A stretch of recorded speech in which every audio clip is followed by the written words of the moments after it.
বানিয়েছিস? কখন তুই বানালি? মা সবকিছু তো আমি বানালাম। হাই এভরিওয়ান, আজ আমরা দেখো কোথায় এসে ভিডিও বানাচ্ছি। এটা আমাদের পুকুর, আর পুকুরের উপরে গাছে বসে বসে আজকে আমরা ভিডিও বানিয়েছি। তো ভিডিওটা পুরোটা দেখো।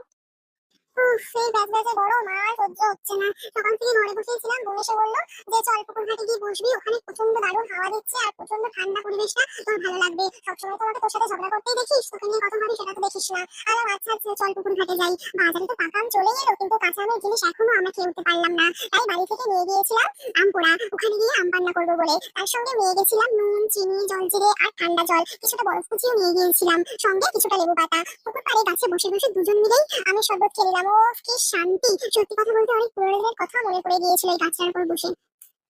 স্পেশালি আজকে আমরা বানিয়েছি আমের শরবত। তুই বানিয়েছিস? কখন তুই বানালি?